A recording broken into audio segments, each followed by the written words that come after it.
I'm Angela Foster, 25 years old, and I never thought I'd have to flee my own family after standing up for myself. Growing up in our traditional household meant I was there to serve the family, especially my younger sister, who got away with everything. For years, I cooked her meals, washed her clothes, and cleaned her messes while she did nothing but complain. But the day I refused at that family meeting, my mom beat me brutally. "You're a girl. You serve her." Mom snapped her face, twisted in rage as she struck me again and again. My brother added, "Do your laundry or get out of the house." They had no idea what I would do next, how I'd turn their abuse into my escape, and make them pay for what they stole from me. That moment changed everything, and the revenge that followed was sweeter than they could imagine. Before I dive deeper, tell me in the comments what time you're watching this, and if you've ever dealt with family pressure like this. I'd love to know. Hit like and subscribe. If stories of standing up to injustice fire you up, trust me, you won't want to miss the twists ahead. Growing up in Bar Harbor, Maine wasn't easy as the middle child in a family stuck in outdated traditions. My older brother, Cody Foster, now 28, was always the favorite, getting away with everything because he was the boy who would carry on the family name. He became a small business owner running a local tour company that my parents praised endlessly. My younger sister, Erica Foster, 22, was treated like a princess, never lifting a finger while expecting everyone to cater to her whims. Then there was me, Angela, the one who didn't fit their mold of what a girl should be. While Cody was out playing sports and Erica was shopping with Mom's credit card, I was sketching designs on my notebook, dreaming of turning my graphic talent into something real. From early on, the rules were clear. As the girl, I had to serve the family, especially Erica. By age 12, I was doing her laundry, cooking her favorite snacks, and cleaning her room, while she complained it wasn't good enough. "Girls are supposed to help each other," Mom would say, but it was always me helping Erica, never the other way around. Dad nodded along. That's how it works in a proper home. They gave me a toy cleaning set for Christmas when I was 10, while Erica got dolls and Cody got a bike. "These will teach you skills for life," Dad explained, as if my life was destined to be service. The betrayal started small, but built up. When I earned a scholarship for a graphic design program in high school, Cody convinced our parents to redirect the funds to his business startup. "Girls don't need fancy education," he said, and they agreed, claiming it was for the family good.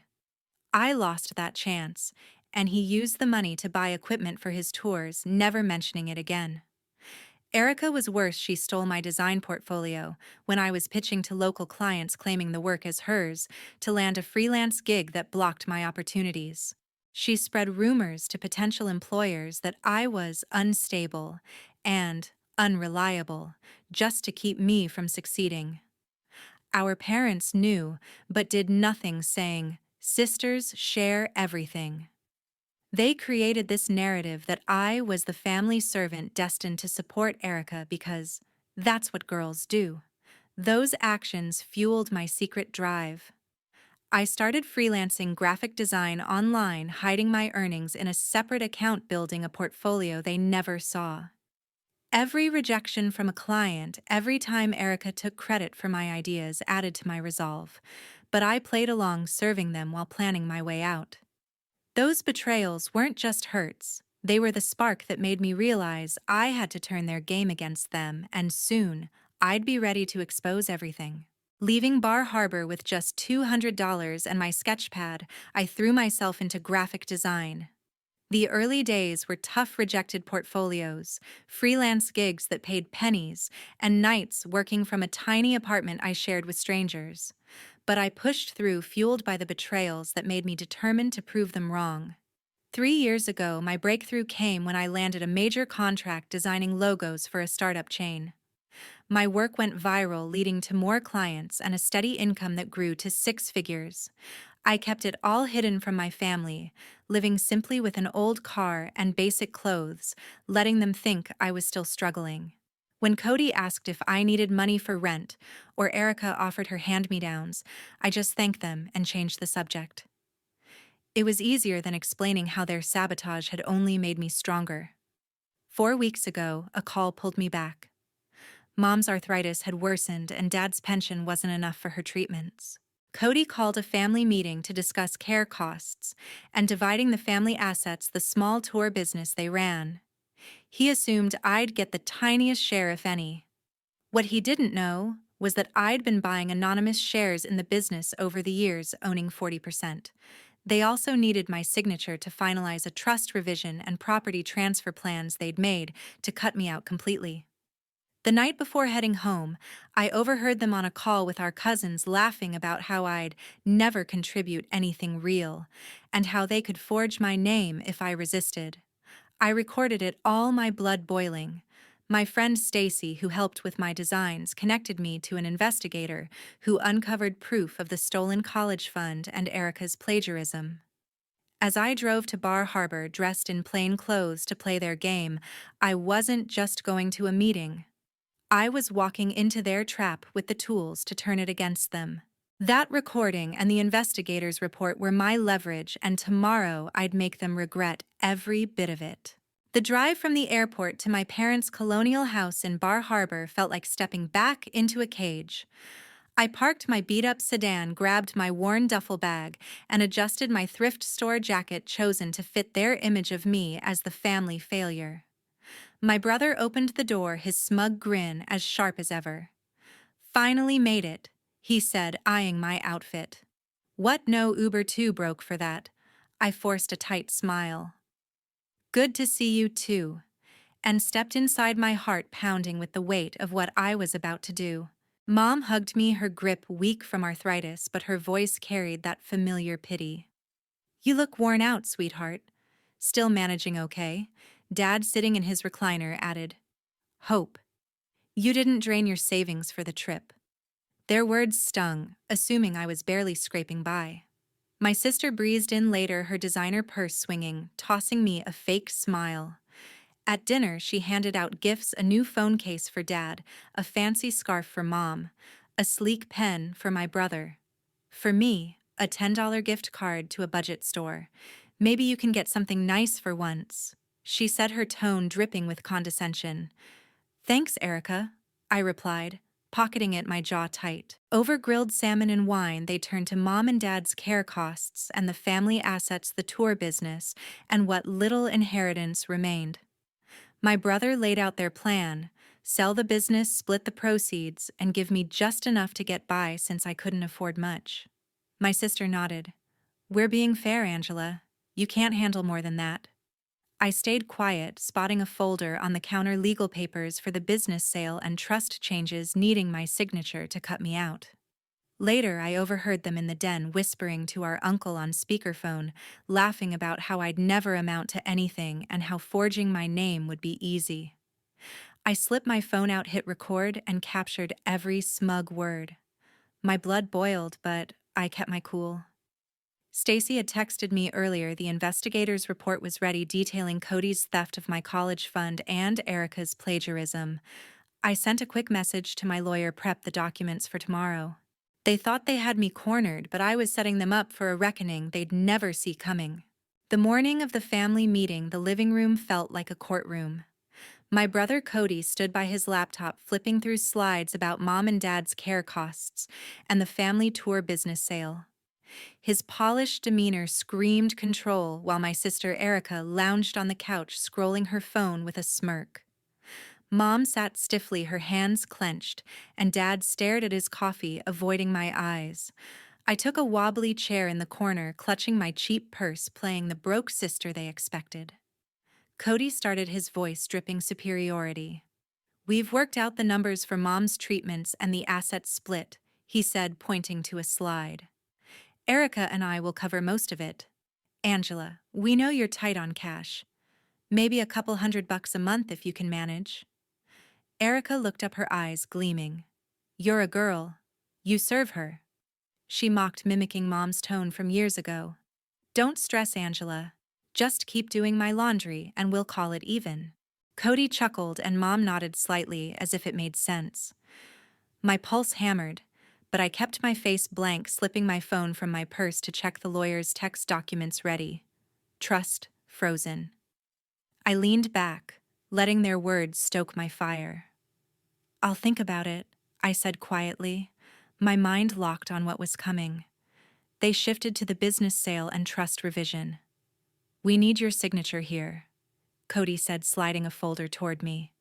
"It's just to finalize the sale and inheritance. You'll get a small cut fair considering." Erica added, "Be grateful, Angela. Most people like you wouldn't get anything." Their smugness was suffocating, but I flipped through the papers, seeing the forged signature lines they'd planned to use. "We'll talk after," I said, setting the folder down. 3 minutes, my lawyer texted. A low hum grew outside, rattling the windows. "What's that noise?" Erica snapped, standing. Mom frowned. "Is something wrong?" I stood, grabbing my bag. "Nothing's wrong," I said, heading for the door. "Just wait." The hum became a roar as helicopter blades sliced the air. Cody rushed to the window, his face pale. "What the hell?" he muttered. I turned, meeting Erica's wide eyes. "I'm done serving you," I said coldly. "My lawyer's here." A sleek helicopter landed on the lawn, and my lawyer stepped out, briefcase in hand. Inside, I faced them, my voice steady. "I know about the stolen college fund, Cody. $50,000 you took for your business. And Erica, your plagiarism of my designs, it's all documented." I slid the investigator's report across the table. "I've frozen the trust. I'm entitled to 40%, and I'm recovering that 50,000 plus interest.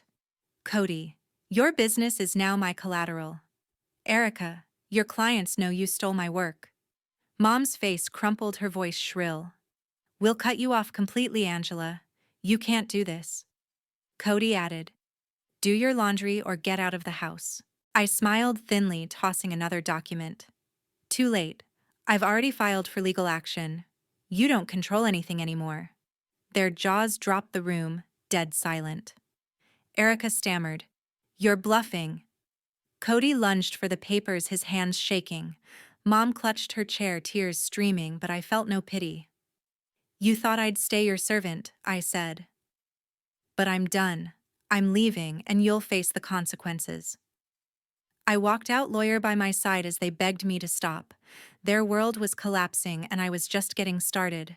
I left Bar Harbor that afternoon, my lawyer driving me to the airport while Cody's desperate pleas echoed in my ears. Their stunned faces, Erica's wide eyes, Mom's tears. Cody's trembling hands stayed with me, but not out of guilt. I felt free, like a weight I'd carried for years had finally lifted. In St. Louis, I threw myself into my graphic design career. My viral logos opened doors to bigger clients, and within 6 months, I was running my own freelance studio, earning enough to buy a loft downtown. I built a life on my terms, surrounded by friends like Stacy who valued me for my talent, not my servitude. But my family wasn't done with me yet. 3 months after the meeting, Cody called, his voice dripping with fake remorse. "We messed up, Angela. Let's work this out. Maybe you can help with Mom's bills." Erica texted next, begging for a loan to save her reputation after her clients dropped her. Even Mom sent a voicemail pleading, "We're family, sweetheart. Come home." They weren't sorry they saw my success and wanted a piece of it. I didn't reply. Instead, I turned to my lawyer, who'd been building my case. The investigator's report was airtight. Cody had stolen $50,000 from my college fund, redirecting it to his tour business, and Erica had plagiarized my designs to land contracts. I wasn't just walking away, I was making them pay. My lawyer filed a lawsuit to recover the $50,000 plus interest, totaling $75,000. The court ruled in my favor, seizing Cody's business assets as collateral. His tour company collapsed when he couldn't repay investors, leaving him scrambling for a low-end job. I sent evidence of Erica's plagiarism to her clients and the Regional Design Awards Committee. Her freelance career tanked, and she was forced to return thousands in fees she'd earned off my work.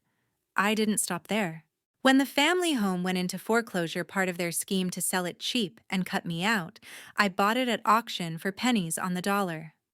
I offered Mom and Dad a lease to stay, but with strict conditions: no contact with me unless I initiated it. They signed, too desperate to argue. Cody and Erica got nothing. I demanded a public apology for their lies, every rumor about my instability, every claim I was a failure. They refused, so I shared the recorded conversation with our extended family, flipping their narrative. Aunts and uncles who'd once pitied me now called them out, and their social standing crumbled. My lawyer prepared defamation papers ready to file if they ever spoke against me again. I set up a trust through my studio to cover Mom and Dad's medical costs, managed entirely by a third party. They'd never go without, but they'd never see me either. I blocked their numbers, deleted their emails, and cut every tie to Cody and Erica. The family I'd once craved approval from was gone from my life for good. Stacy met me for coffee the day the lawsuit closed, handing me a latte with a grin. "You did it," she said. "They thought they'd break you, but you broke their game." I nodded, the relief sinking in. "They taught me family takes what they want," I said. So I took back what they stole plus interest. "Cody, your business is my collateral now. Erica, your plagiarism is public record. You wanted me to serve you, now you answer to me." I learned something crucial through all this: protecting your dignity sometimes means ensuring real consequences for those who try to steal it. Cutting ties isn't enough when they've committed financial abuse or betrayal. You have to use every tool, legal, social, financial, to make sure they can't hurt you or anyone else again. This is a warning to anyone watching: spot betrayal early, especially from family. Don't let their expectations trap you. Use your strength to claim justice, because that's how you protect your worth. True freedom comes from standing firm no matter who's against you. Thank you for listening to my story. If it hit home, subscribe, drop a comment about your own experiences, and share this with someone who needs to hear it. I walked away knowing justice was served, and no one could take that from me.